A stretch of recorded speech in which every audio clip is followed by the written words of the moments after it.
So once again, hello students, welcome back to Vishwanath classes. और आज once again class 12 physics का एक नया टॉपिक लेकर आपके सामने आ गए। और स्पेशली आज के लेक्चर में हम पढ़ेंगे अबाउट इक्विपोटेंशियल सरफेस, जैसा कि मैंने पहले से लिख रखा है। ठीक है, सो इक्विपोटेंशियल सरफेस के बारे में जानेंगे। काफी छोटा सा टॉपिक है but the most important topic कहा जा सकता है। अच्छे अच्छे क्वेश्चंस आते हैं इस पर। सो पहले तो हम लोग जानेंगे इक्विपोटेंशियल सरफेस है क्या, एंड आफ्टर दैट उसका कुछ प्रॉपर्टीज जानेंगे। उस प्रॉपर्टी पर बेस्ड क्वेश्चंस आते हैं, उसको हम लोग लास्ट में सॉल्व करेंगे। तो पहले डेफिनेशन जानते हैं, किस तरह के चार्जेस के लिए किस तरह का सरफेस बनता है, इक्विपोटेंशियल सरफेस बनता है, and properties, and after that numericals करेंगे। तो स्टार्ट करते हैं आज का टॉपिक इक्विपोटेंशियल सरफेस। तो जैसा कि आपको नाम से ही क्लियर है, जैसा कि दिख रहा है कि इक्विपोटेंशियल सरफेस, इसका पढ़ने को हाँ, तो इक्विपोटेंशियल सरफेस जैसा ये नाम से ही क्लियर है। हाँ, तो जैसा ये नाम से ही क्लियर है, इक्विपोटेंशियल सरफेस मतलब वैसा सरफेस जिसके किसी भी पॉइंट पर अगर पोटेंशियल देखा जाए तो सेम। कहने का मतलब कि सपोज दैट यहाँ पर एक सरफेस बना रहे हैं, ठीक है, और यहाँ पर कोई चार्ज हम प्लेस कर दिए Q, ठीक। अच्छा, इसकी वजह से यहाँ पर पोटेंशियल, मान लो यहाँ पर पोटेंशियल है V, एक और पॉइंट ले लेते हैं, यहाँ पर V लेते हैं, यहाँ पर पोटेंशियल है VB, यहाँ पर पोटेंशियल C, मान लो पॉइंट C VC है। तो इसका मतलब क्या होगा, VA is equal to VB is equal to VC। तो जितने भी पॉइंट्स उस पर हैं सारे का सेम पोटेंशियल होगा। और बात भी सही है, बात भी सही है, बिकॉज कि आप पॉइंट चार्ज की वजह से फॉर्मूला पढ़ लो Q/R।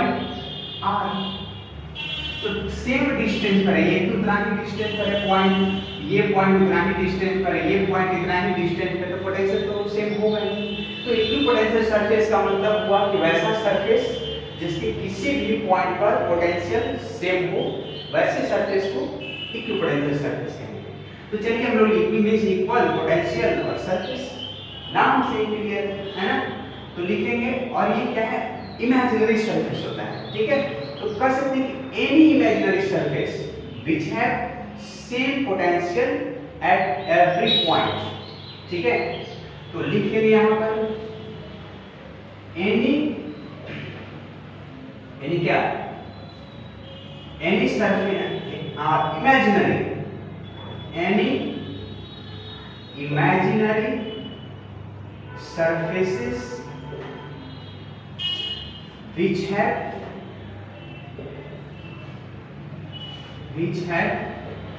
same potential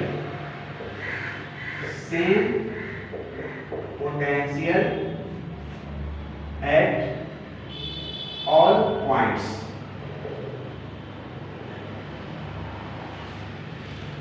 on that surface, है ना, इज कॉल्ड इक्विपोटेंशियल सरफेस। चल, ये तो डेफिनेशन हुआ, और बेसिकली मीनिंग हम समझा दिए कि जितने पॉइंट्स हुए सारे पोटेंशियल सेम होगा।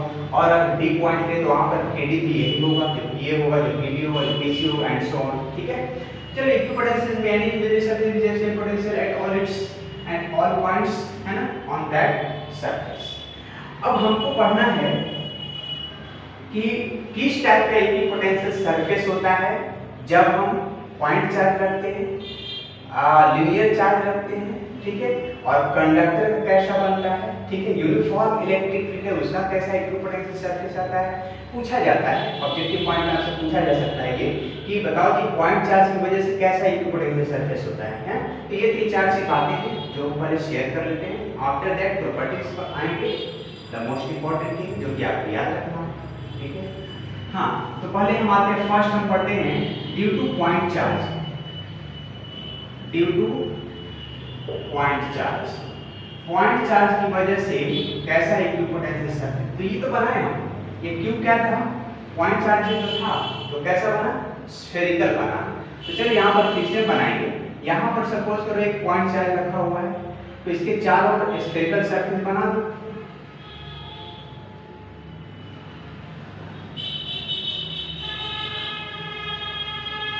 इसके चारों ओर स्फेरिकल सरफेस बना देंगे और बनाना है और बना दो। ठीक है, बहुत सारा ऐसे बनेगा। ठीक है, हाँ यहाँ पर हम सपोज करो कि पॉजिटिव चार्ज रखते थे। अच्छा, पॉजिटिव चार्ज की वजह से इलेक्ट्रिक फील्ड का डायरेक्शन आपको पता है, पॉजिटिव चार्ज की वजह से इलेक्ट्रिक फील्ड का डायरेक्शन आउटवर्ड होगा। मान के चलो कि ये स्फीयर है पूरी तरह से और इक्वी स्पेस भी है, ऐसा मान के चलो। ठीक है, ठीक, तो ये इलेक्ट्रिक फील्ड का डायरेक्शन ये हुआ। ठीक, अच्छा, दूसरा है कि ये पॉइंट चार्ज पॉजिटिव है तो ये पोटेंशियल क्या होगा। पहला हम पॉइंट चार्ज की वजह से कैसा बना, स्फेरिकल, तो हमको याद रखना है पॉइंट चार्ज की वजह से कैसा बनेगा, स्फेरिकल। अभी हम सिर्फ बता रहे हैं कि किस तरह का चार्ज से कैसा बनेगा, प्रॉपर्टीज आगे डिस्कस करेंगे। ठीक है, पहला स्फेरिकल। अब पोटेंशियल हमेशा डिक्रीज करते जाता है, कैसा, decrease in the direction, decrease करता है, तो वो बाद में बात करेंगे। अगर ये नेगेटिव चार्ज होता, मान लो -q चार्ज यहाँ पर, तो इसकी वजह से ऐसा बनेगा, ऐसा यहाँ तो ऐसे ही बनेगा। पॉजिटिव चार्ज तो मेरा पॉइंट चार्ज है, नेगेटिव चार्ज तो स्फेरिकल ही बनेगा। ये भी स्फेरिकल होगा, ये भी स्फेरिकल ही होगा। ठीक है, इसमें इलेक्ट्रिक फील्ड का डायरेक्शन कैसे मालूम होगा, इसमें इलेक्ट्रिक फील्ड का डायरेक्शन ऐसे होगा। ठीक है, इनवर्ड पढ़े हो इलेक्ट्रिक चार्जेस एंड फील्ड में बताया है हमने कि पॉजिटिव वजह से आउटवर्ड, नेगेटिव वजह से इनवर्ड। ठीक है, अच्छा, ये पोटेंशियल जो है ना, एक और चीज में शेयर किए थे कि जैसे जैसे हम इलेक्ट्रिक फील्ड की डायरेक्शन में बढ़ेंगे तो पोटेंशियल डिक्रीज करते जाता है। ठीक है, तो आपको यहाँ पर यही याद रखना है कि पॉइंट चार्ज की वजह से कैसा स्फेरिकल बन रहा है ना, इस तरह से।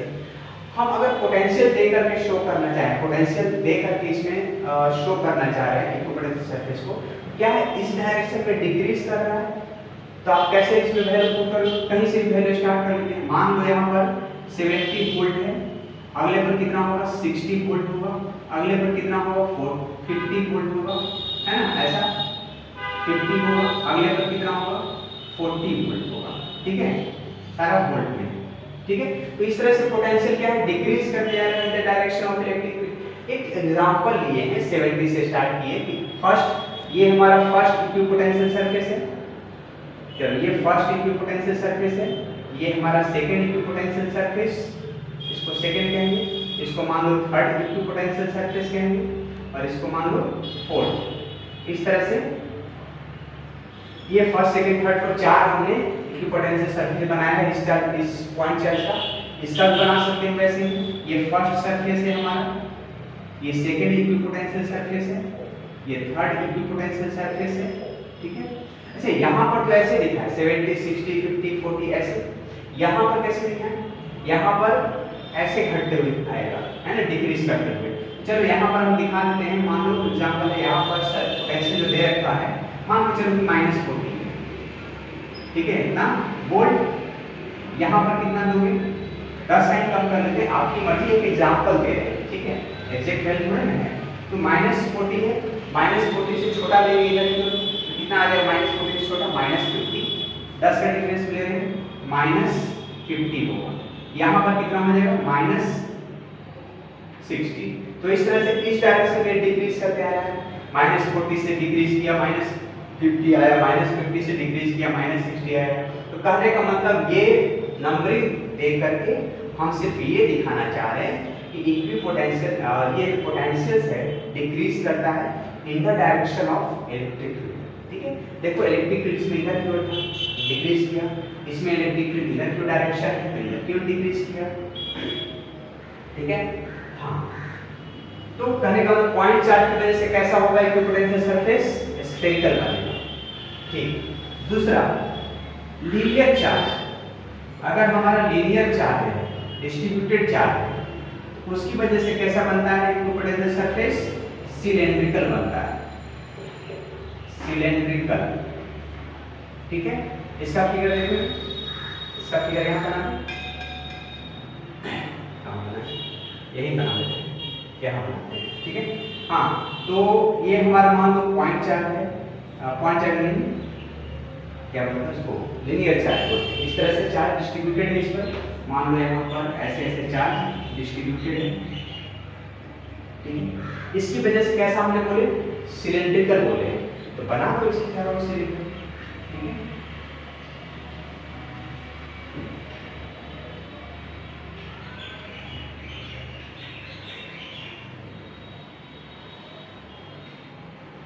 कॉन्सेंट्रिक हुआ सारा, ये भी क्या है, स्फेरिकल वाला कॉन्सेंट्रिक है, सेम सेंटर है।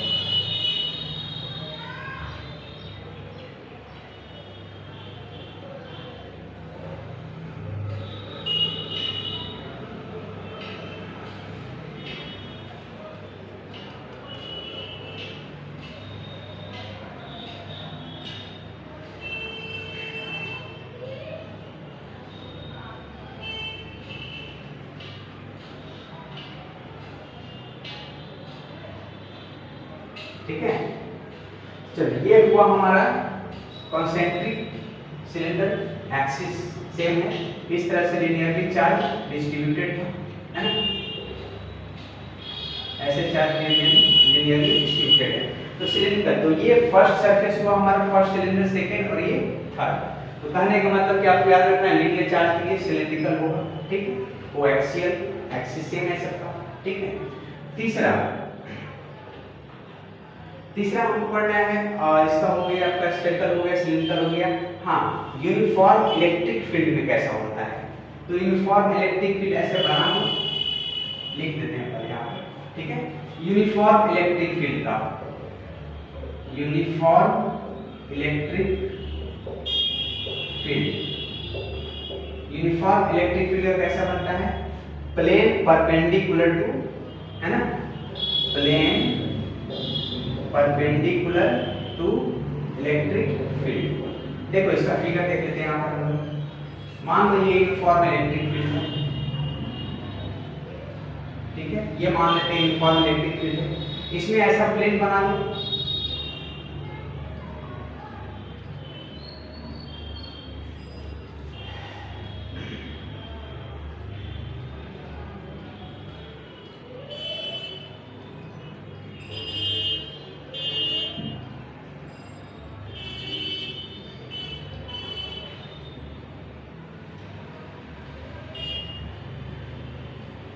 ठीक है, ऐसा मतलब कि इस डायरेक्शन में है, इस डायरेक्शन में इलेक्ट्रिक फील्ड है, इसके जस्ट परपेंडिकुलर में ऐसे प्लेन कटा हुआ है ना, इसके जस्ट परपेंडिकुलर में ऐसे, ठीक है।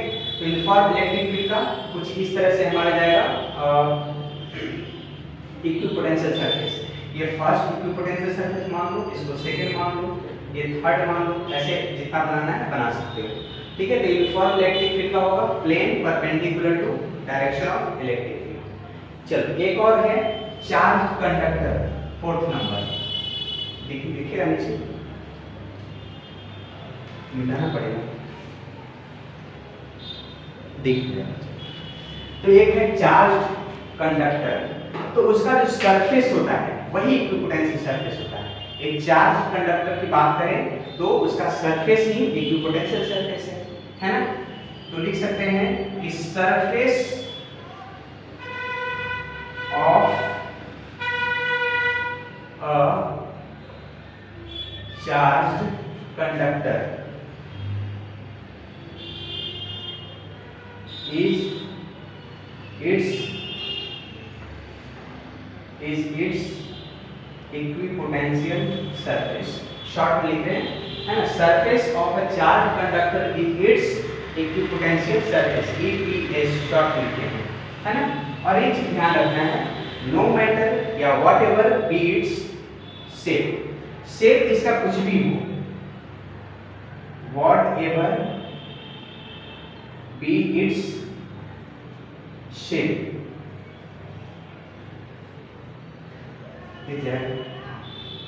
तो शेप से मतलब नहीं है, किसी भी तरह का चार्ज कंडक्टर है तो उसका जो सरफेस है वही उसका इक्विपोटेंशियल सरफेस है, ठीक है।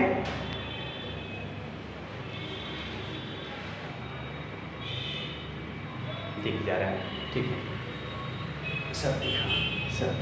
हाँ, तो चलो ये 4 पॉइंट्स हमको जानना था इसके बारे में, ठीक है।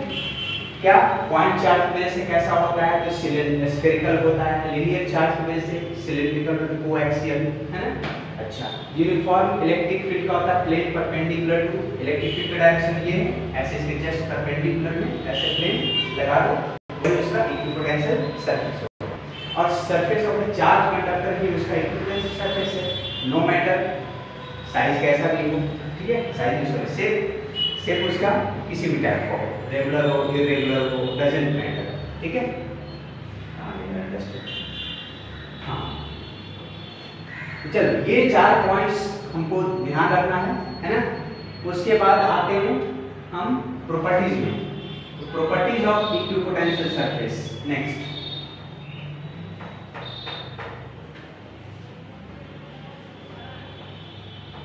उसमें भी 4-5 प्रॉपर्टी मेजर है, वही हम लोग 4-5 प्रॉपर्टी पढ़ेंगे है, और आफ्टर दैट उसके बाद मेथड्स करेंगे उसका, ठीक है। वही 4-5 प्रॉपर्टी पर ही सारा क्वेश्चंस होता है।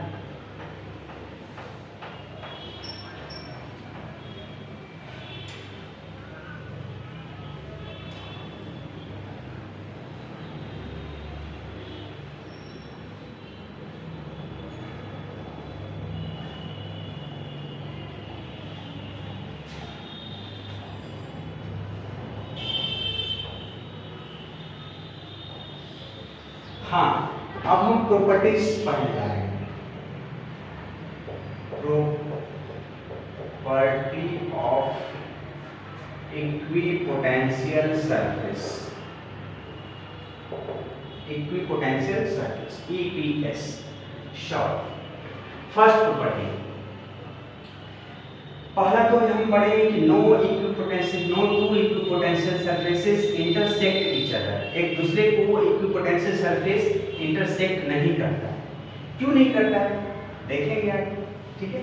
देखो भाई, मान के चलो कि एक ये इक्विपोटेंशियल सरफेस है और एक मान लो कि यहाँ पर ऐसे इक्विपोटेंशियल सरफेस बना दिए फर्स्ट, और ये मान लो सेकेंड, दोनों यहाँ पर इंटरसेक्ट कर गया है। मान लेते हैं कि इंटरसेक्ट करता है, एक्चुअल करता तो नहीं है, मान लेते हैं कि इंटरसेक्ट करता है, करेगा तो देखो क्या होता है यहाँ पर। अच्छा, इलेक्ट्रिक फील्ड का डायरेक्शन कैसे पता करते हैं किसी भी पॉइंट पर, है ना, वहां पर टेंजेंट ड्रॉ कर देते हैं, टेंजेंट ड्रॉ कर दिए, वही टेंजेंट का डायरेक्शन बताता है इलेक्ट्रिक फील्ड का डायरेक्शन, ठीक है।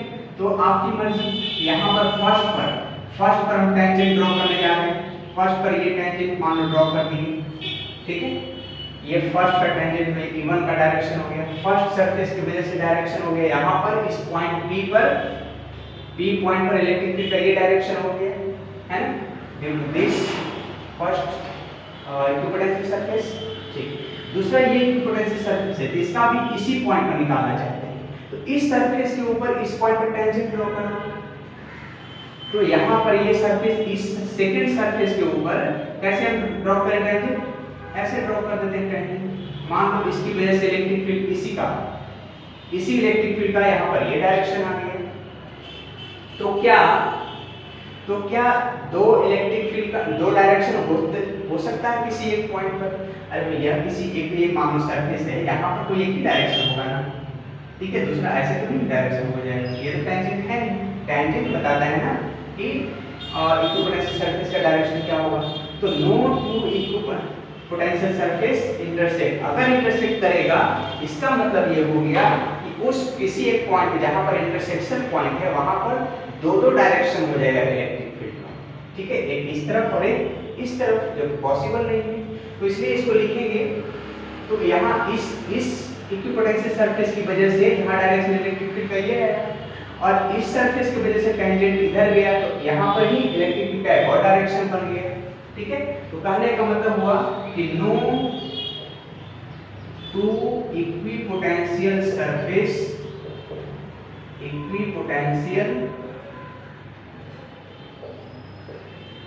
surfaces intersect each other.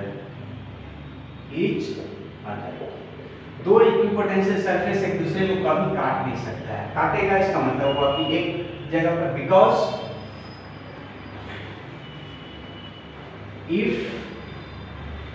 Do so if do so,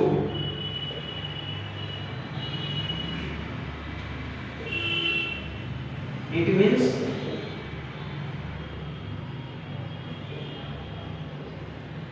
there are two direction of electric field at a point, ठीक है, which is not possible, possible नहीं, ठीक है।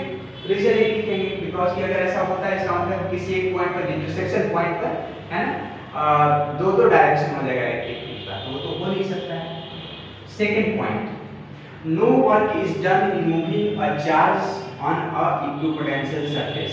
किसी इक्विपोटेंशियल सरफेस के ऊपर अगर हम चार्ज को घुमा दें तो उस पर कोई वर्क डन नहीं होता है। क्यों नहीं होता है देखते हैं। तो सेकंड पॉइंट है no work is done, no work is done in moving a charge on an equipotential surface, potential surface। देख क्यों नहीं वर्क होता है देखते हैं। अच्छा तो मान लेते हैं ये एक हमारा पॉइंट चार्ज है जिसकी वजह से ये इक्विपोटेंशियल सरफेस बना दी है। सपोज करो ये मेरा इक्विपोटेंशियल सरफेस है, हम एक चार्ज को यहाँ से ए पॉइंट से मान लो यहाँ पर बी पॉइंट पर ले आए, ऐसे ए से बी पर ले गए, ठीक है। तो अब बताओ ये इक्विपोटेंशियल सरफेस है तो डेफिनेशन तो बताता है हमको कि VA वही होगा जो VB होगा, ए पर जो पोटेंशियल होगा वही बी पर होगा। इस इक्विपोटेंशियल सरफेस के ऊपर कोई भी पॉइंट ले लो पोटेंशियल सेम रहेगा। डेफिनेशन तो यही बताता है इक्विपोटेंशियल सरफेस का।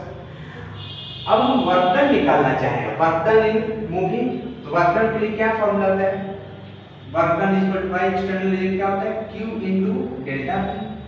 जिस चार्ज को घुमाए हैं डेल्टा V पोटेंशियल डिफरेंस, तो यहाँ पर पोटेंशियल का डिफरेंस तो जीरो है, यहाँ और यहाँ पोटेंशियल जो है ए और बी दोनों तो इक्वल है, तो इक्वल है तो ये डिफरेंस क्या हो गया zero.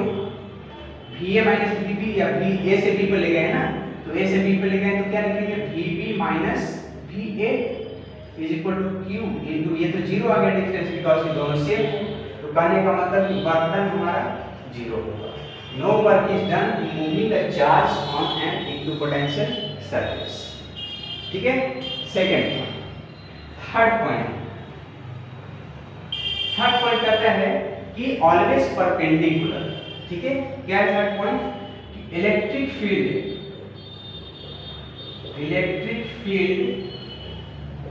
Is always perpendicular to the equipotential surface. Electric field हमेशा परपेंडिकुलर में होगा, है ना, इक्विपोटेंशियल सरफेस का, ठीक है। इसको भी हम प्रूव करेंगे। चलो देखो इसको प्रूव कर दें। एक जगह से दूसरे जगह ले जाएंगे चार्ज को, है ना। Electric field always perpendicular to EPS, equipotential surface. तो देखो ये क्यों परपेंडिकुलर होता है, कैसे आया परपेंडिकुलर। चलो एक बेसिक फॉर्मूला बताया था, delta V potential difference is equal to क्या पढ़े थे हम लोग, याद है, V2 minus V1 is equal to क्या था, work by external agent divided by charge, जिस चार्ज को हम कैरी किए, वर्क का फॉर्म।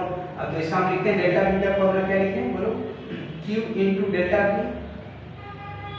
ये फॉर्मूला, ठीक है।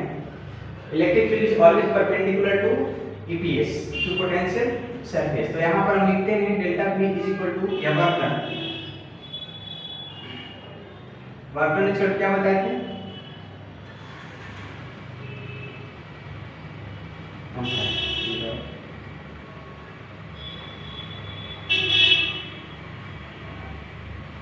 ये बताया था, ठीक है। Delta V equal to E to delta R, dot product में होता है ना। डॉट प्रोडक्ट में क्या आता है cos E delta R cos theta, E into delta R into cos theta, ठीक है। अच्छा बताओ तो electric field is always perpendicular to EPS, है ना। इसका मतलब पोटेंशियल डिफरेंस क्या होगा, जीरो होगा। पोटेंशियल डिफरेंस को हम जीरो ले लेते हैं, तो यहाँ पर हम 0 ले लिए, ठीक है, इज इक्वल टू क्या ले, यहाँ से अगर E into delta R into cos theta तो टर्न दो कॉस थीटा को, अच्छा E into delta R into cos theta. यहाँ से E और डेल्टा आर को इस तरफ ला देते हैं, E और डेल्टा आर को यहाँ नीचे ला देते हैं, तो कॉस थीटा इक्वल क्या आ जाएगा 0 cos theta is equal to आ गया 0। अब कॉस में कितना डिग्री का वैल्यू होता है, कॉस में 90 डिग्री का वैल्यू होता है, तो इससे पता चला कि थीटा इज इक्वल टू हो गया 90 डिग्री। मतलब कि अगर हम यहाँ पर एक बना दिए और थोड़ा नीचे, यहाँ पर एक मान लो कि हम इक्विपोटेंशियल सर्फेस बना दिए, ये इसका फिगर समझ लो, यहाँ पर मान लो इक्विपोटेंशियल सर्फेस बना दिए, तो यहाँ पर लिख सकते हैं कि हाँ माइनस भी होता है, माइनस को इग्नोर किए हैं, ठीक है। मान लो ये मेरा इक्विपोटेंशियल सरफेस है, ठीक है, और यहाँ से यहाँ हम चार्ज को मूव करवाएं, ठीक है, A से B तक मूव करवाएं, ठीक है, A से B तक मूव करवाएं तो ये डेल्टा भी 0 हुआ कि नहीं, ठीक है, डेल्टा भी 0 हुआ पोटेंशियल डिफरेंस। यहाँ से यहाँ तक हम मूव करवाएं तो delta B is equal to 0 है ना, E इनटू डेल्टा फॉर्मूला होता है डेल्टा B का, ठीक है। तो ये अगर इक्विपोटेंशियल सरफेस है तो इसका जो हमारा इलेक्ट्रिक फील्ड का डायरेक्शन होगा जस्ट इसके परपेंडिकुलर में होगा, ये हमारा इलेक्ट्रिक फील्ड का डायरेक्शन होगा जस्ट परपेंडिकुलर, ठीक है। ये इक्विपोटेंशियल सरफेस जैसे चलो मान लो कि ये हमारा इक्विपोटेंशियल सरफेस है, ठीक है, तो इसका हमारा जो इलेक्ट्रिक फील्ड होगा जस्ट ऐसे परपेंडिकुलर में, ठीक है। ये मान लो कि इक्विपोटेंशियल सरफेस है ये बोर्ड, तो ये इसका इलेक्ट्रिक फील्ड का डायरेक्शन होगा जस्ट इसके परपेंडिकुलर में होगा, ठीक है, वही यहाँ बनाए और ये इसका एक्सप्लेनेशन यहाँ पर दिए हैं, delta V equal to E delta R, ठीक है। माइनस में रखो तो कोई फर्क और माइनस फॉर्मूला बनता है, माइनस में रखो तो कोई फर्क नहीं पड़ने वाला बिकॉज़ कि पूरे को पूरा इधर है 0 की तरफ आ जाएगा, 0 बाई एनीथिंग 0, cos थीटा का वैल्यू वैसे भी 0 ही आना है, ठीक है। तो ये हो गया electric field is always perpendicular. Third number, fourth number, fourth यहाँ आएगा नहीं आएगा, ठीक है, बिठा दें। हाँ, तो फोर्थ नंबर फर्स्ट है कि no two equipotential surface intersect each other, दूसरा हो गया no work is done in moving a charge on an equipotential surface, कोई वर्क डन नहीं होता है। तीसरा है electric field is always perpendicular, है ना, मतलब ईपीएस इक्विपोटेंशियल सरफेस, ठीक है। इतना एक और प्रॉपर्टी बताएंगे खत्म, उसके बाद फिर एक के बाद न्यूमेरिकल्स में आएंगे, इस टाइप का इसका न्यूमेरिकल्स होता है, ठीक है। हाँ, तो अच्छे से 4-5 न्यूमेरिकल्स कर लेंगे इस पर, ठीक है। यहाँ पर लिख दें, फोर्थ नंबर यहीं पर लिख दें,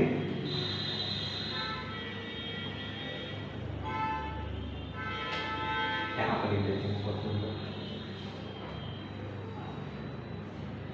ठीक है।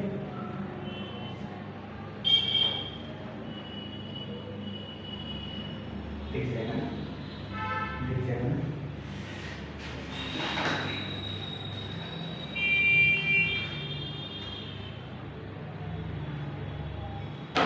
हाँ देख रहे हैं, ठीक है। चलो तो अब फोर्थ नंबर यहाँ पर है ईपीएस मतलब इक्विपोटेंशियल सरफेस indicates region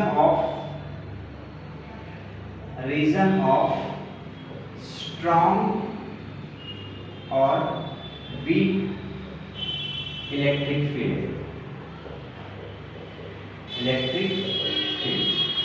ठीक है। फोर्थ नंबर मतलब कि ईपीएस को देख करके, इक्विपोटेंशियल सरफेस को देख करके हम बता सकते हैं कि कहां पर हमारा इक्विपोटेंशियल इलेक्ट्रिक फील्ड ज्यादा है, स्ट्रॉन्गर है, कहां पर वीकर है। फॉर एग्जांपल यहीं पर इसका एग्जांपल देते हैं, ठीक है। मान लो ईपीएस इंडिकेट्स क्या कर रहा है, रीजन ऑफ द स्ट्रॉन्ग और वीक इलेक्ट्रिक फील्ड, ठीक है। चलो हम मान लेते हैं कि ऐसा हम इक्विपोटेंशियल सरफेस बना रहे हैं,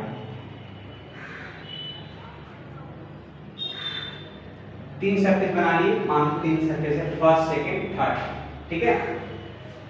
यहाँ पर दे दिए, यहाँ पर डिस्टेंस क्या है, ज्यादा है, यहाँ पर दो सरफेस के बीच का स्पेसिंग ज्यादा है, यहाँ पर स्पेसिंग कम है। तो ये देखने से पता चल रहा है कि जहाँ पर स्पेसिंग कम होगा दो इक्विपोटेंशियल सरफेस के बीच, वहां पर इलेक्ट्रिक फील्ड स्ट्रॉन्गर होगा। तो हम देख करके तो ये बता दिए कि यहाँ पर कहीं भी इलेक्ट्रिक फील्ड ज्यादा होगा एज कंपेयर टू इस एरिया। इस एरिया के कंपैरिजन में इलेक्ट्रिक फील्ड इस एरिया में ज्यादा होगा, बिकॉज वहां पर इक्विपोटेंशियल क्या है, काफी क्लोज है। और वन मोर थिंग यहाँ पर याद रखना है कि ये पोटेंशियल डिफरेंस दो इक्विपोटेंशियल सरफेस के बीच का जो पोटेंशियल डिफरेंस है वो सेम होना चाहिए। अब सपोज करो कि यहाँ और यहाँ के बीच का पोटेंशियल डिफरेंस 10 है, तो अगला भी यहाँ पोटेंशियल डिफरेंस 10 ही रहना चाहिए, तभी आप ये कह सकते हो कि यहाँ पर कम है। डिफरेंस वेरी कर देगा तो कहानी कुछ और बनेगा, ठीक है। सो कहने का मतलब हुआ कि यहाँ पर ये दोनों पोटेंशियल डिफरेंस सेम है, जितना यहाँ पर डेल्टा भी मान ले, यहाँ पर पोटेंशियल डिफरेंस डेल्टा भी रखना होगा।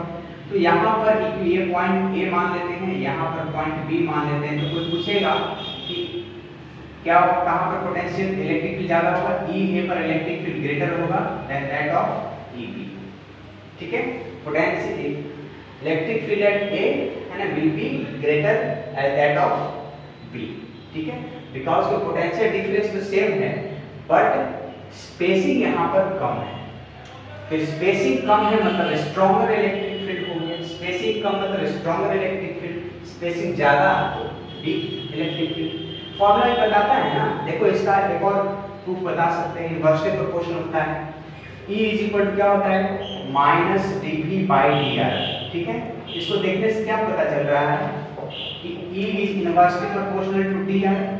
dr क्या है, dr का मतलब हो गया हमको कि दो इक्विपोटेंशियल सरफेस के बीच का डिस्टेंस, दो इक्विपोटेंशियल सरफेस के बीच का परपेंडिकुलर डिस्टेंस, ठीक है। डिस्टेंस हमेशा परपेंडिकुलर ही लेते हैं, ठीक है।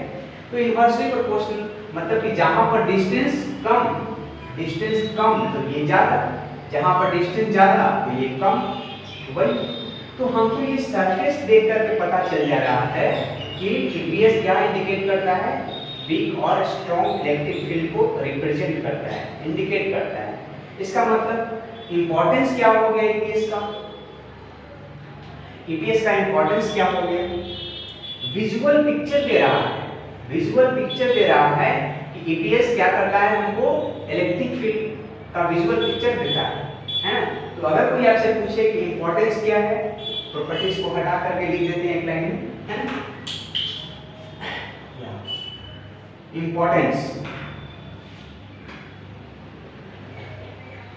Importance of EPS, equipotential surface, क्या इंपॉर्टेंस है, बस वही gives visual picture, gives visual picture of electric field,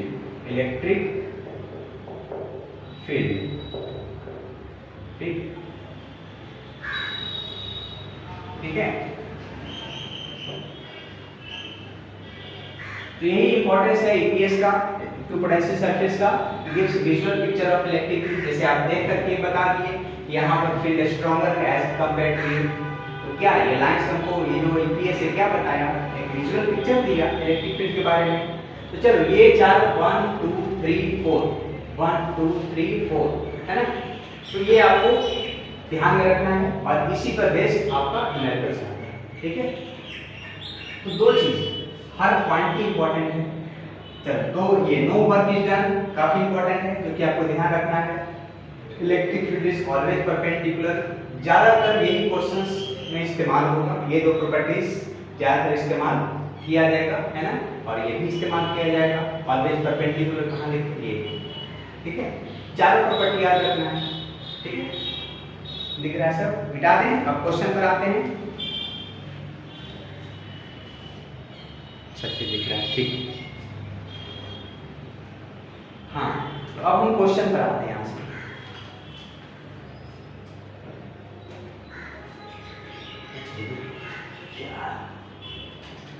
हाँ तो ये है 4 प्रॉपर्टीज जो बताए, ध्यान में रखना है और इसका इस्तेमाल करना है न्यूमेरिकल्स बनाने में।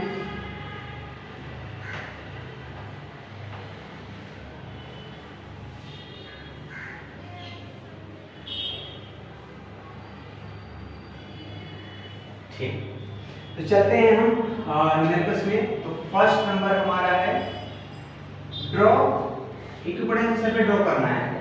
Draw equipotential surface, equipotential surface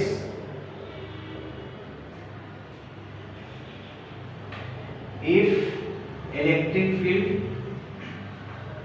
is along y axis। ठीक है, y एक्सिस के अलॉन्ग इलेक्ट्रिक फील्ड का डायरेक्शन है, तो आपको इक्विपोटेंशियल सरफेस ड्रॉ करना है। चलो फिगर यहां पर बना लेते हैं।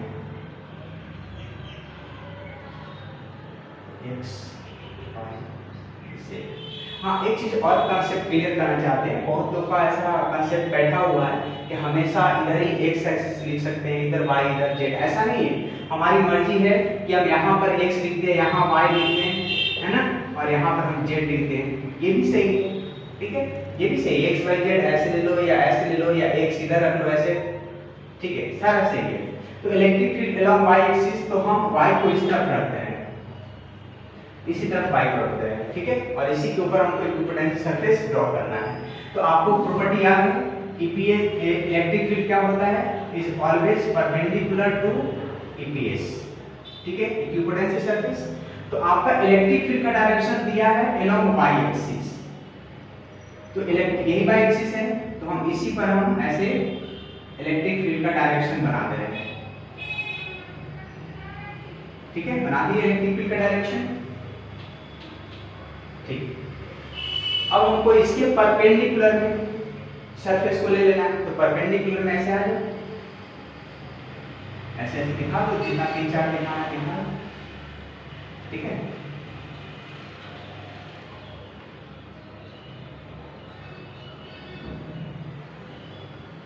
यही हो गया, ये हमारा फर्स्ट इक्विपोटेंशियल सरफेस हो गया, ये सेकंड इक्विपोटेंशियल सरफेस हो गया, ये थर्ड इक्विपोटेंशियल सरफेस हो गया, ये फोर्थ इक्विपोटेंशियल सरफेस हो गया, ऐसे करके, ठीक है।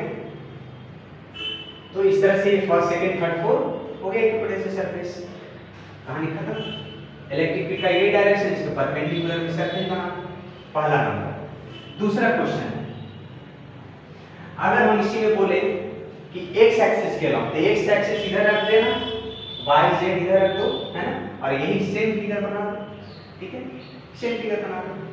चलो ठीक है, दूसरा क्वेश्चन, ड्रॉ इक्विपोटेंशियल सरफेस का हो गया। हाँ, आते हैं क्वेश्चन, इसको मिटा दे, थोड़ा स्पेस चाहिए, बड़ा क्वेश्चन है, थोड़ा स्पेस चाहिए। चलो ये फर्स्ट नंबर तो हो गया, इसमें कुछ करना नहीं है, स्पेस चाहिए, इसलिए इसको हम मिटा देते हैं। सेकंड नंबर क्वेश्चन, सेकंड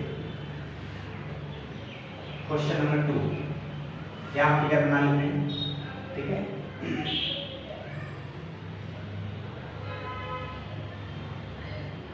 इधर x एक्सिस मान लो, इधर y एक्सिस मान लो, पीछा हो गया, मान के चलना सीधा है ना, मान के चलना सीधा है, ठीक है। चलो ये, अच्छा इसमें इक्विपोटेंशियल सरफेस बनाया हुआ है, इसमें इस तरह से कुछ इक्विपोटेंशियल सरफेस दे रखा है,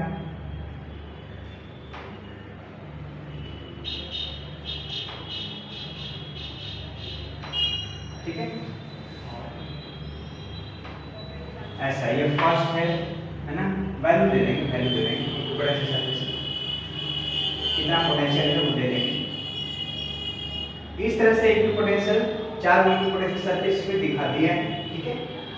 वैल्यू दे दिया है, मान के चलो कि 90 वोल्ट, है ना, 80, ठीक है, 70, 50, है ना, 90, 100, इस डायरेक्शन में डिक्रीज कर रहा है। देखो जी, ये पोटेंशियल जो है ना 100 वोल्ट, 90 वोल्ट, 80, 70, ठीक है, इस डायरेक्शन में डिक्रीज कर रहा है। तो आपको पता है ऐसे में डिक्रीज कर रहा है, मान लो कि 20 है, 30 है, 40 है, ऐसे दिया हुआ कितना वोल्ट 3 सर्किट बनाया है, आपको पूछेगा इक्विपोटेंशियल सर्किट बनाओ तो किस डायरेक्शन में डिक्रीज करता है, इन द डायरेक्शन डिक्रीज, तो इसको परपेंडिकुलर बना देना, इसके परपेंडिकुलर बना देना और डायरेक्शन ये, क्योंकि देखो इस डायरेक्शन में आने से डिक्रीज कर रहा है ना, 40 30 20 है ना, इस डायरेक्शन में जाएगा तो इलेक्ट्रिक फील्ड का ये डायरेक्शन हो गया, ठीक है। अच्छा, अगर हम यही वैल्यू चेंज करते हैं, है ना, मान लो कि यहाँ पर 60 कर दें, 50 कर दें, 40 कर दें, तब इलेक्ट्रिक फील्ड का डायरेक्शन क्या हो जाएगा, परपेंडिकुलर तो रहेगा, बात मानते हैं, बट इस ऑर्डर में डिक्रीज कर रहा है तो इलेक्ट्रिक फील्ड का डायरेक्शन ये बना देंगे, ठीक है। जिस डायरेक्शन में डिक्रीज कर रहा है उधर की ओर इलेक्ट्रिक फील्ड का डायरेक्शन होगा। तो आइए यहाँ पर आते हैं, ठीक है। और ये भी दिया हुआ है कि ये इक्विपोटेंशियल सरफेस 30 डिग्री का एंगल बना रहा है यहाँ पर, 30 डिग्री का, ठीक है, एक्स एक्सिस के साथ। और ये दे रखा है यहाँ से यहाँ 5, यहाँ से यहाँ 5 सेंटीमीटर, फिर यहाँ 5, अगला 5, अगला 5, अगला 5, ठीक है।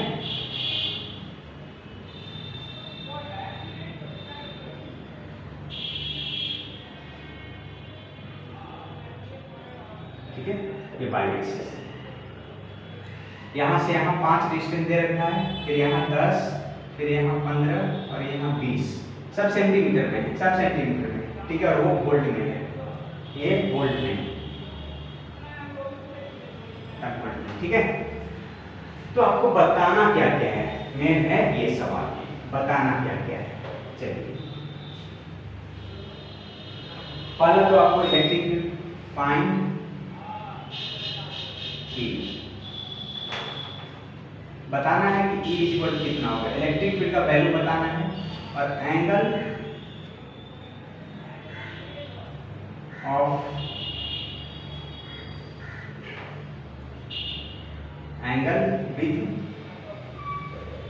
एक्स एक्सिस, वो इलेक्ट्रिक फील्ड पहला बताना है, ये दूसरा ये, ठीक है। और इसको वेक्टर फॉर्म में रिप्रेजेंट कर लेंगे आगे। तो बताना है कि इलेक्ट्रिक फील्ड कितना है, मैग्नीट्यूड, और उसका आपके वेक्टर फॉर्म बताना है, और उसके बाद बताना है कि एंगल विद एक्स एक्सिस, वो इलेक्ट्रिक फील्ड एक्स एक्सिस के साथ में कितना एंगल बना रहा है, ठीक है। चलिए, तो आप कहोगे देख के तो लग रहा है सर यहाँ पर 30 डिग्री बन रहा है, बट ये इलेक्ट्रिक फील्ड तो नहीं है ना, ये इलेक्ट्रिक फील्ड तो है नहीं, ये तो इक्विपोटेंशियल सर्किट बना रहा है 30 डिग्री का, ये थोड़ा ना आंसर हो जाएगा, ठीक। आइए, इस ऑर्डर में ऐसे डिक्रीज कर रहा है तो इलेक्ट्रिक फील्ड ऐसे भागेगा, तो हम और सरफेस के परपेंडिकुलर भी होना चाहिए, मतलब जस्ट ऐसे ले लेंगे परपेंडिकुलर में, ठीक है। बट वहां से हम लेंगे, ठीक है, वहां से कहीं से भी ले सकते हैं, बट यहाँ से लेंगे, यहाँ से लेने से मेरा काम नहीं चलने वाला है, ठीक है। हम यहाँ से ऐसे ड्रॉ करेंगे इसको, ठीक है, जस्ट परपेंडिकुलर में, मान के चलो यहाँ परपेंडिकुलर है, ठीक है, ऐसे ये इलेक्ट्रिक फील्ड का डायरेक्शन हो जाएगा मेरा, ठीक है। अब यहाँ लेने से फायदा क्या है, फायदा है, ठीक है।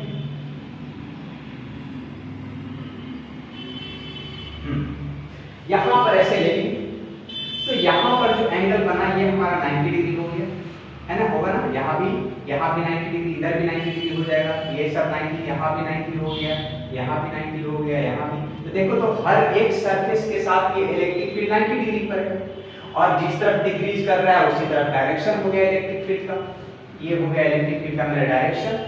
और ये इक्विपोटेंशियल सरफेस जो दिया हुआ उसके ऊपर 90 डिग्री परपेंडिकुलर है ना, ठीक। यही होता है ना, इक्विपोटेंशियल सरफेस के परपेंडिकुलर में होता है इलेक्ट्रिक फील्ड ऑलवेज, ठीक है। हाँ, तो सवाल ये है हमको निकालना है इलेक्ट्रिक फील्ड का मैग्नीट्यूड, ठीक है। तो E is equal to formula हम जानते हैं, E इज इक्वल टू होता है minus delta V by R, ठीक है, डेल्टा V बाई R, ठीक है, या dV बाई dr लिखते हैं, माइनस dV बाई dr करके डेल्टा V लेकर के चल रहे हैं, ठीक है। पोटेंशियल डिफरेंस बाई R का मतलब R परपेंडिकुलर, दो इक्विपोटेंशियल सरफेस के बीच का डिस्टेंस ही लेना है ना, तो डिस्टेंस तिरछा वाला थोड़ा ले लेंगे, ऑलवेज परपेंडिकुलर डिस्टेंस लेना है दो इक्विपोटेंशियल सरफेस के बीच का, वही ये R है, ठीक है। बहुत अच्छा, आते हैं तो बताओ जी, ये सरफेस और ये सरफेस के बीच का इक्विपोटेंशियल डिस्टेंस कितना है। बच्चे लोग क्या करते हैं, यहाँ से ये डिस्टेंस देख लेंगे, यहाँ 5 है, यहाँ 10 है, तो 5 में से 10 गया, 10 में से 5 गया 5। तो ये देख कर तो डिस्टेंस को 5 समझ लेंगे, लेकिन ये गलत है। ये परपेंडिकुलर डिस्टेंस नहीं है। ऐसे ऐसे दो कोई ऐसी सरफेस है और ऐसे लाइन इसको ज्वाइन किया गया, तो क्या ये परपेंडिकुलर लाइन है? नहीं, ये परपेंडिकुलर लाइन तो नहीं है। तो आर परपेंडिकुलर आपका कौन सा लाइन है? ये वाला है। ये जो लाइन है ना, ये आपका आर परपेंडिकुलर है, ये आपका आर परपेंडिकुलर है। तो आपको ये लेंथ निकालना पड़ेगा, ये वाला। नामकरण कर देंगे, यहाँ पर मान लो A, यहाँ पर मान लो B, यहाँ पर मान लो 10 के जगह पर C। बस इस ट्रायंगल से को काम है, इतना ही पर हम नामकरण करेंगे, ठीक है? बस हाँ जी, तो इस ट्रायंगल को अलग कर देंगे, अलग कर दें। आपको पता है बस आर परपेंडिकुलर निकालना है। दिख रहा है वहीं पर जूम करके दिख रहा है ना, तो वहीं दिख रहा है, तो छोड़ देंगे अलग बनाने के। ठीक है, फर्स्ट क्लास। तो चलो हम एक में छोड़ देते हैं, ठीक है? आ जाओ। अब देखो तो यहाँ से यहाँ ये डिस्टेंस कितना है? 5 का डिस्टेंस है। ये अलग कर लें, आओ भैया अलग कर लेते हैं। ये 5 है, यहाँ 10 है, यहाँ 5 था, यहाँ 10 था, तो दोनों के बीच का डिस्टेंस कितना हो गया? ये 5, यहाँ 90 डिग्री का एंगल है ये वाला, ठीक है? यहाँ अच्छा, ये आर परपेंडिकुलर, यही हमारा आर परपेंडिकुलर जो पता करना है, तो बताओ। और यहाँ पर एंगल ये 30 डिग्री है। बहुत अच्छा, आप बताओ ना, आर परपेंडिकुलर क्या है? ये सामने 30 डिग्री के सामने परपेंडिकुलर हो गया। जो मिला है हमको वैल्यू, वो हाइपोटेन्यूज 90 के सामने, p/h किसका? साइन का। तो साइन 30 यहाँ से अप्लाई कर दो, sine 30 degree is equal to p/h। p/h सामने है, आर परपेंडिकुलर हमारा p है, बाय हाइपोटेन्यूज ये h पाई कितना होता है? हाफ होता है, ठीक है? Sine 30 degree half R perpendicular by 5, मतलब आर परपेंडिकुलर कितना आ गया आपका? 5/2 मीटर, सेंटीमीटर ना, सेंटीमीटर में दे रखा है 5/2 सेंटीमीटर। यही आर परपेंडिकुलर, इसको मीटर में ले लेंगे, तो क्या करेंगे? इसको मीटर में लेने के लिए 5/2 इंटू या 2.5 लिख दें इसको, 2.5। ये आगे कैलकुलेशन में लेंगे, वहां पर आसान पड़ेगा, ठीक है? ताजा जी ये कैलकुलेशन कर लो, हमको ये डिस्टेंस परपेंडिकुलर पता चल गया 5/2 सेंटीमीटर।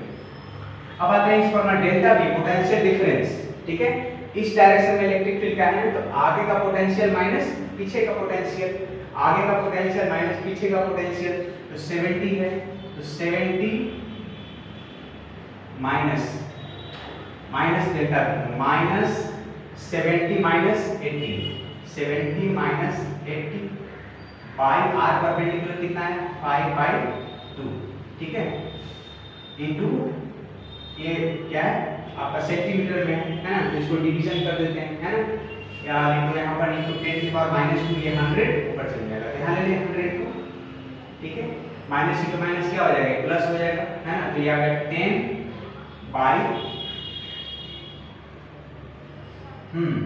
इंटू 100 बाई 5 इंटू यहाँ पे 2 चला आया, है ना? बाई 5। बस इसको सॉल्व कर लो, 5 से कट जाएगा क्या? 5 या 10 कितना आ गया? 400 वोल्ट मीटर इनवर्स। ये बताया ना इलेक्ट्रिक फील्ड का एक यूनिट वोल्ट पर मीटर, या आप पीछे एक पढ़े हो न्यूटन पर कूलम पढ़े हो, ये भी एक नया यूनिट आपको बताना है, ठीक है? चलो ये यूज करते हैं, देखो यहीं से आया वोल्ट हो गया और ये मीटर में हो गया, वोल्ट पर मीटर आया ना, तो ये आ गया इलेक्ट्रिक फील्ड का वैल्यू। तो हमको यहाँ से निकल गया आंसर 400 वोल्ट पर मीटर, ये निकल गया। अब हमको डायरेक्ट इसको क्या वेक्टर फॉर्म में रिप्रेजेंट करना है, वेक्टर फॉर्म लिखना है इसको, है ना? तो चलो वेक्टर फॉर्म में लिखते हैं। सेकंड ई निकालना है, ठीक है? वेक्टर फॉर्म में लिखते हैं। तो बताओ कंपोनेंट जोड़ना तो आप जानते हो, अगर कोई लाइन ऐसे है ना, और इसके साथ एंगल थीटा बनाया है, मान लो ये f है, तो क्या लिखते थे? f cos थीटा और ये f sin थीटा, ठीक है? बहुत अच्छा। अगर कोई लाइन ऐसे है, इसका कंपोनेंट कैसे तोड़ते थे? एक इधर में यहाँ थीटा है, तो ये cos में, ये sin है, वही चीज यहाँ करेंगे, ठीक है? चलो अब बताओ यहाँ से, यहाँ 30 डिग्री बना है, ये हमारा इलेक्ट्रिक फील्ड है, तो इलेक्ट्रिक फील्ड का कंपोनेंट तोड़ने जा रहे हैं, कंपोनेंट फॉर्मूला लिखने जा रहे हैं। तो इलेक्ट्रिक फील्ड कितना एंगल बना रहा है, यहाँ पर वाला एंगल ये लेंगे, बताओ नहीं कितना हो जाएगा। यहाँ 90 है, यहाँ 30 है, तो बोलिए 60 डिग्री होगा यहाँ पर। तो यहाँ पर ये हो गया 60 डिग्री, ठीक है। हाँ ठीक है, ये वाला वैल्यू, ये वाला एंगल, ठीक है, 60 डिग्री हो गया। तो नीचे लिखो। अब यहाँ पर आते हैं, इसका कंपोनेंट, ऐसा लाइन का कंपोनेंट हमको ड्रॉ करना है, ऐसा लाइन का।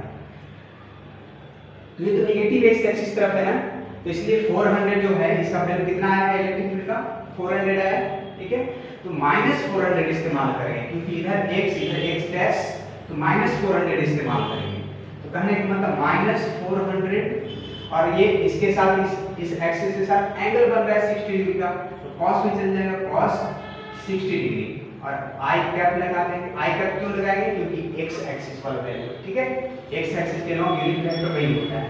अच्छा, दूसरा कंपोनेंट ये यहाँ से ऊपर जाएगा पॉजिटिव y में, तो पॉजिटिव y में जाएगा कितना, 400 × sin 60 डिग्री j, है ना। y एक्सिस के लॉन्ग कौन सा यूनिट वेक्टर होता है, j। अब इसे सॉल्व कर लो, -400 × cos 60 कितना आता है, तो हाफ i प्लस 400 × ये होता है 3/2j।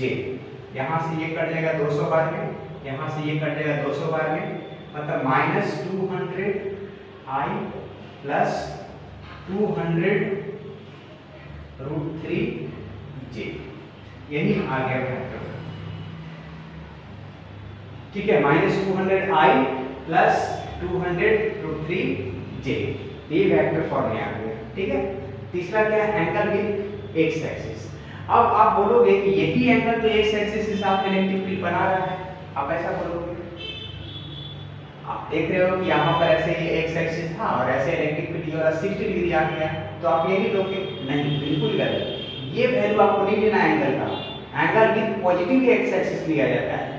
तो जब इधर आपको 60 है, तो आपको तो पता है लीनियर प्रेसिजन 120 डिग्री, ठीक है।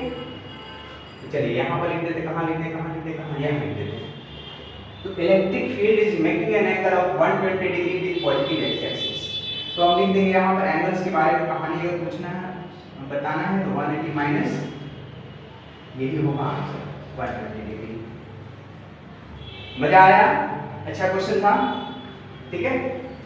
ये फिगर दे रखा था, ठीक है, इसको मिटा देते हैं, ठीक है। तीन चीज हमने एक क्वेश्चन में पता किया, इस तरह से दिया हुआ था, इस ऑर्डर में ईपीएस दिया हुआ था, इक्विपोटेंशियल सरफेस, हम इलेक्ट्रिक फील्ड इसको रिडायरेक्शन में, इस डायरेक्शन डिक्रीज कर दिया है। उसके बाद 30 डिग्री यहाँ इक्विपोटेंशियल सरफेस 30 डिग्री का एंगल बना रहा था। अच्छा क्या, जब ये 30 डिग्री, यहाँ भी 30, यहाँ भी 30, यहाँ भी 30, चल जाएगा। एक चीज और, ये क्वेश्चन सॉल्व हो गया। अब इसमें एक और पॉइंट डिस्कशन करना चाहते हैं, है ना। ये क्वेश्चन आपका पूरी तरह से सॉल्व है, ठीक है। देख लो एक बार, उसके बाद फिर हम बताते हैं डिस्कशन पॉइंट मिला दें। चलो एक और तरीका से इसको बनाते हैं, एक और तरीका से बनाते हैं।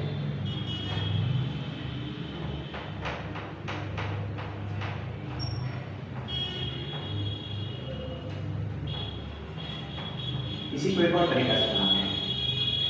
देख लो, कुछ लोग क्या करते हैं कि यहाँ ये हमारा ईपीएस है, ठीक है, परपेंडिकुलर लाइन जो है ना इलेक्ट्रिक फील्ड का ऊपर की ओर बनाए हैं। कुछ लोग ऐसा करते हैं कि यहाँ से ऐसे ड्रॉ करेगा, यहाँ से, यहाँ पर ये 90 डिग्री। तो कोई जरूरी नहीं है कि ऊपर से ही करें, नीचे से भी 90 डिग्री, दो इक्विपोटेंशियल सरफेस के बीच का हमको परपेंडिकुलर डिस्टेंस शो करना है, तो ऊपर से कर लो या नीचे से शो कर लो, डजंट मैटर। आप यहाँ से भी कर सकते हो, यहाँ से भी ऐसे ले जा सकते हो, है ना, ऐसे ले जा सकते हो, ठीक है। 30 डिग्री यहाँ है, यहाँ 30, यहाँ 30, सब जगह 30 हो, कहीं से कर सकते हो ऐसा, ठीक है। हम यहाँ नीचे से भी कर सकते हैं। अब अगर नीचे से करते हैं तब कैसे चलेगा, देख लो थोड़ा सा, बताओ। यहाँ ये इलेक्ट्रिक फील्ड का डायरेक्शन हुआ, ये हमारा सरफेस है, यहाँ पर कितना डिग्री ये हो गया, पूरा का पूरा 90 डिग्री हुआ। अब जब ऊपर में ये 30 डिग्री है तो नीचे ये कितना हो जाएगा, ये वाला 60 डिग्री हो जाएगा। तो ये 60 डिग्री का परपेंडिकुलर डिस्टेंस कौन सा है यहाँ पर, ये वाला परपेंडिकुलर, ये वाला आर परपेंडिकुलर हो जाएगा। तो बताओ यहाँ ये वाला एंगल लेकर के ये ट्रायंगल अलग कर दूं, ये और ये वाला है ना, यहाँ पर 60 डिग्री आया है, 30 तो नीचे 60 डिग्री आया है। यही हमारा आर परपेंडिकुलर, एक सरफेस ऐसे दूसरा ऐसे गया है ना, यही आर परपेंडिकुलर। तो ये निकालना है और यहाँ से यहाँ का डिस्टेंस कितना दिया हुआ है, 5। तो यहाँ पर क्या अप्लाई करना पड़ेगा, कॉस अप्लाई करना पड़ेगा, क्योंकि ये सामने वाला परपेंडिकुलर है तो ये तो बेस हो गया। तो cos 60 equal to r perpendicular by 5, cos 60 equal to r पर बेस 5 हाइपोटेनस एज 5। तो r परपेंडिकुलर कितना हो गया, 5 cos 60 degree, 5 into cos 60 degree कितना होता है, हाफ। ऐसे भी 5/2 सेंटीमीटर आया, ऐसे भी 5/2। तो हम ऊपर लेकर के ये बनाए थे तो भी 5/2 आया था सेंटीमीटर, है ना, r परपेंडिकुलर। नीचे से ऐसे कर दिए तो भी हमारा वही चीज है। तो कहने का मतलब सेम है। चलो इसी क्वेश्चन को एक और फिगर, एक और तरीके से बनाते हैं। इसी क्वेश्चन बनाते नहीं, उसका फिगर दिखा रहे हैं कि ऐसे अलग रह सकता है, तो वो अलग नहीं हो जाएगा, सेम क्वेश्चन है, सेम क्वेश्चन है, एकदम ऑरिजिन से होकर के पहला इक्विपोटेंशियल सरफेस को भेजा गया है। ठीक है, मान सही, ठीक है, ऐसे करके है। तो ऐसा नहीं, सेम वैल्यू दे रहे हैं। यहाँ 30 डिग्री है, कितना कितना है, 70 है, 80 है ना, 90 है और इधर 100 है। ठीक है, यहाँ पर कितना है, 5 10 ऐसे करके, तो 0 5 10 15, सेम कोई 5 का डिफरेंस में, 5 का डिफरेंस में ऑरिजिन से। तो ये हम यहाँ से पहला सरफेस ड्रॉ किया था, ऑरिजिन को छोड़ करके, यहाँ पर ऑरिजिन को लेकर के यहीं से पहला पास किया है, कोई फर्क नहीं पड़ता है, एकदम सेम चीज है, सेम है। यहाँ पर 90 डिग्री हो गया। अच्छा, इलेक्ट्रिक इधर क्यों डिक्रीज कर रहा है, ये इक्विपोटेंशियल सरफेस इधर क्यों डिक्रीज कर रहा है, पोटेंशियल तो इधर डायरेक्शन हो गया। सेम कहानी, आपको ये आर परपेंडिकुलर निकालना है, ये आपका डिस्टेंस कितना है, 5 का है। तो सेम क्वेश्चन है, कोई फर्क नहीं है। तो ऐसा नहीं समझना कि ऑरिजिन से छोड़ करके बाहर से ड्रॉ किया गया तो कुछ और हो गया, और यहाँ से ऐसे पहला सरफेस को, किसी एक सरफेस को ड्रॉ कर दिया तो कहानी कुछ और हो गया, एक ही कहानी। ठीक है, तो आपको कहने का मतलब कि ये आर परपेंडिकुलर पता करना है और उसके बाद फॉर्मूला चले आओ, minus delta v by R perpendicular पर ए इज इक्वल टू, इस फॉर्मूला पर चले आओ, इलेक्ट्रिक फील्ड निकल जाएगा। फिर इसका कंपोनेंट, तो ऐसा और लाइन का कंपोनेंट कैसे करते हैं, है ना, इधर वाला माइनस में, इधर वाला प्लस में, है ना, साथ में एंगल इसके साथ है, हो गया। चलो, तो इतनी सारी चीज हम डिस्कस किए एक ही क्वेश्चन के अंदर, ऐसे रह सकता है, ऐसे रह सकता है। ठीक है, आपको आज ये डिस्टेंस मत मिलना भूल करके, ये डिस्टेंस भूल करके कभी मत लेना, गलत हो जाएगा। ठीक है,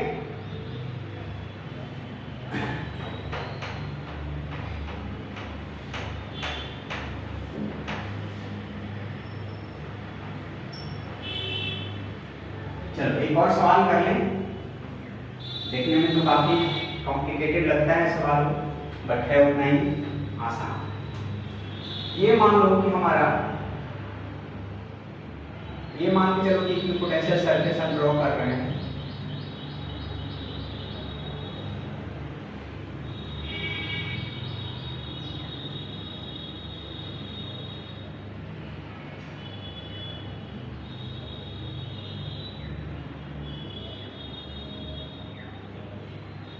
ये मान लो कि हम 4 5 इक्विपोटेंशियल सरफेस ड्रॉ किए, पोटेंशियल भी दे रखा है ना, और एक इलेक्ट्रॉन को मान लो इलेक्ट्रॉन को यहाँ से ऐसे घुमाया जा रहा है। मान के चलो कि यहाँ से ऐसे घूमते आया यहाँ पर और फिर वापस यहाँ पर आया। ये पाथ 1 है। 4 5 पाथ हम ड्रॉ करेंगे और पूछे कि हर पाथ पर वर्क डन कितना होगा इन मूविंग इलेक्ट्रॉन। ठीक है, फर्स्ट ये है, यहाँ से गया और यहाँ पर पहुंच गया, बहुत अच्छा। सेकंड बार में बोला गया इलेक्ट्रॉन को फिर चलो जी, तो वो ऐसे आया, सीधा आ गया, टेढ़ा नहीं चल के सीधा आ गया, बहुत अच्छा। ठीक है, तीसरा बार चलने को बोला गया तो बोला कि हम ऐसे नहीं चलेंगे, हम ऐसे चलेंगे, ऐसे चलेंगे, ठीक है। तीसरा path, path number 3, path number 2, first path, second path, third path, fourth path बोला गया। फिर से एक बार चलो, उसी इलेक्ट्रॉन को फिर से एक बार चला है।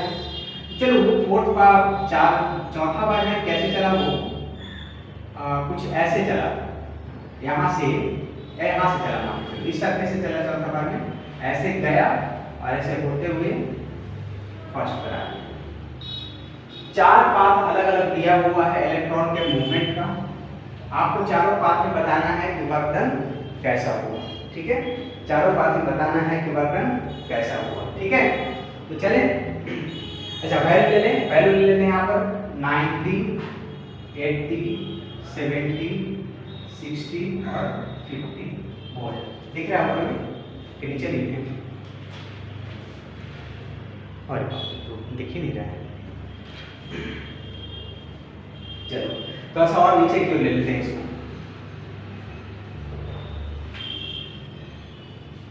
यहाँ पर दिख जाएगा 90, 80, 70, 60, 50, ये दिख रहा है, हाँ ये दिख रहा है। चलो 4 अलग अलग पाथ है, ठीक है। आपको बताइए इसका पोटेंशियल दे रखा है, हर एक पोटेंशियल सरफेस पे कितना पोटेंशियल से दे रखा है, ठीक है। तो first path, second path, third, fourth, चारों में बताना है वर्क डन कितना है। Find work done, find work done in each path, in each case, चारों पाथ पर निकालना है आपका वर्क डन। तो आते हैं फर्स्ट पाथ की, इलेक्ट्रॉन को मूव किए हैं यहाँ से यहाँ, तो वर्क डन क्या होता है, वर्क डन तो पोटेंशियल एनर्जी है ना, क्या फॉर्मूला होता है, V2 minus V1 is equal to work done by external agent going from 1 to 2 divided by charge. जिस चार्ज को आप ढो रहे हो, हम यहाँ ढो रहे हैं इलेक्ट्रॉन को, तो यहाँ पर इलेक्ट्रॉन लिख दिए, ठीक है। तो ये वर्क डन इसका क्या हो जाएगा, this into this potential difference into ये, है ना, मतलब जो भी चार्ज हम ढो रहे हैं सो इनटू डेल्टा V इसको लिखते हैं, डेल्टा V पोटेंशियल डिफरेंस को, ठीक है, is equal to work done by external agent, और इसी को हम क्या कहते हैं, पोटेंशियल एनर्जी कहते हैं। पोटेंशियल और पोटेंशियल एनर्जी का लेक्चर में हमने काफी अच्छे से एक्सप्लेन किया है इसको, ठीक है। तो यही कांसेप्ट हम यूज करने वाले हैं, E into delta V potential difference, ठीक है। चलिए इसको मिटा देते हैं। हाँ फर्स्ट पाथ में आते हैं, यहाँ से ऐसे ऐसे गया, यहाँ पर आ गया।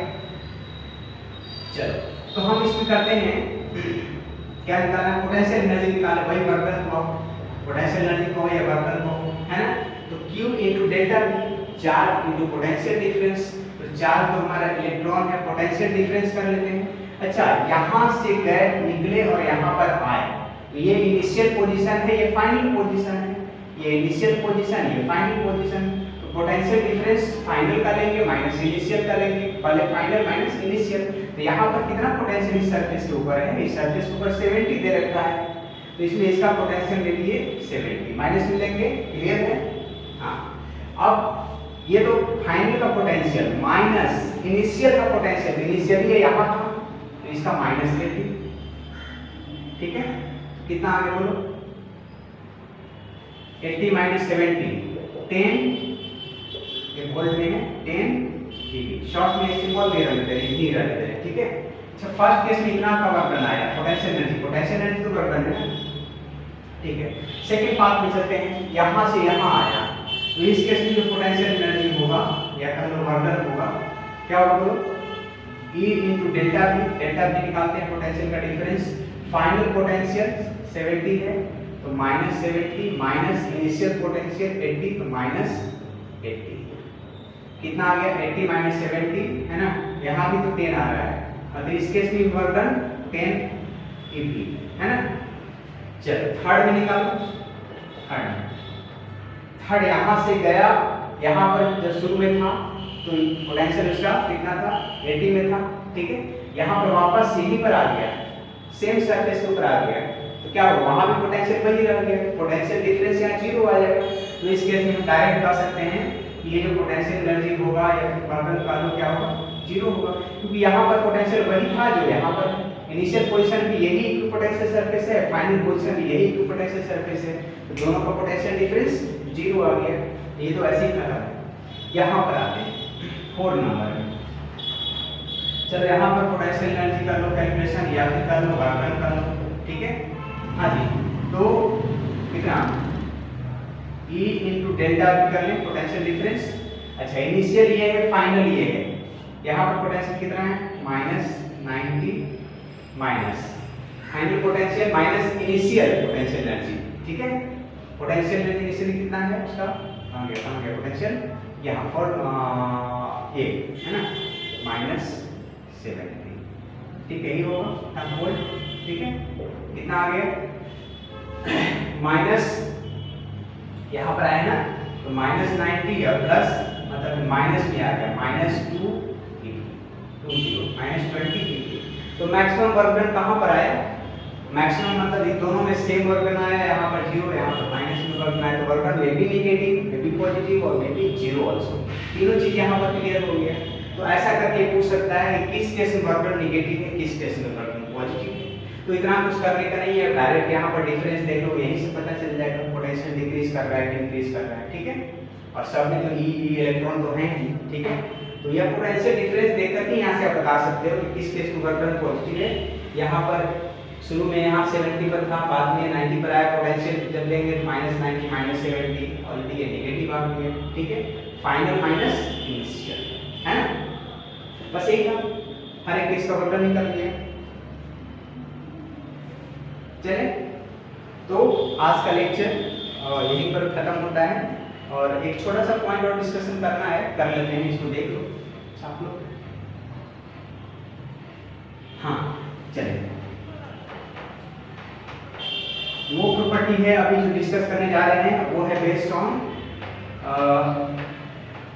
स्ट्रॉन्ग और वीक रीजन करके जो लास्ट पॉइंट लिखे थे 4th नंबर, उस पर बेस्ड है, ठीक है। 4th नंबर जो लिखे थे, EPS indicates region of strong और वीक इलेक्ट्रिक फील्ड। यहाँ पर एक ऐसे है ना, एक ऐसे और एक ऐसे, 4 इक्विपोटेंशियल सरफेस दिया है, और इसका वैल्यू दे दिया है, मान के चलो कि यहाँ 60 है ना, यहाँ 50 है, यहाँ 40 है, यहाँ 30 है, ठीक है। इतना वोल्ट सब वोल्ट में, ठीक है। 4 पॉइंट दिया गया है, पॉइंट नंबर यहाँ पर दे दिया गया A, ठीक है, पॉइंट नंबर B, और यहाँ पर point number C। Potential difference इस दोनों इक्विपोटेंशियल सरफेस के बीच का कितना है, 60 और 50, 10 का डिफरेंस है। यहाँ पर भी सेकंड थर्ड में देखो, वहाँ भी 10 का डिफरेंस है, थर्ड और फोर्थ में देखो, वहाँ भी 10 का डिफरेंस है। पोटेंशियल डिफरेंस सेम है बिटवीन द टू, ठीक। अब हमको बताने कि कहाँ पर इलेक्ट्रिक फील्ड स्ट्रॉन्गर है। क्या बताया कि अगर पोटेंशियल डिफरेंस सेम है, तो जहाँ पर सरफेसेस क्लोजर है वहाँ पर स्ट्रॉन्गर इलेक्ट्रिक फील्ड होगा। तो आप बता सकते हो कि EB C का जो है ना, वो ग्रेटर देन होगा B से, और B किससे ग्रेटर देन होगा, A से, ठीक है, ठीक है। सबसे ज्यादा इलेक्ट्रिक फील्ड यहाँ पर होगा स्ट्रॉन्गर, उसके बाद फिर यहाँ पर स्पेस क्या उसका एक्सप्लेनेशन में बताया थे, E इक्वल क्या होता है, -dP/dr, मतलब E is inversely proportional to dr। Here dr का मतलब क्या हुआ, डिस्टेंस, है ना, perpendicular distance between 2 EPS, equipotential surface. तो डिस्टेंस इनवर्सली प्रोपोर्शनल डिस्टेंस का, जहां पर डिस्टेंस ज्यादा इलेक्ट्रिक फील्ड कम, यहाँ पर डिस्टेंस ज्यादा है तो इलेक्ट्रिक फील्ड सबसे कम है, यहाँ पर इससे कम डिस्टेंस है तो इलेक्ट्रिक फील्ड इससे ज्यादा होगा, यहाँ पर इससे भी डिस्टेंस कम है तो यहाँ पर इलेक्ट्रिक फील्ड इससे भी ज्यादा होगा, ठीक है। तो हाईएस्ट इलेक्ट्रिक फील्ड वो C पर होगा, ठीक है। तो इसी सवाल के साथ आज का लेक्चर होता है खत्म, और बहुत जल्द मिलते हैं नेक्स्ट लेक्चर के साथ। तब तक के लिए पढ़ाई करते रहें। All the very best.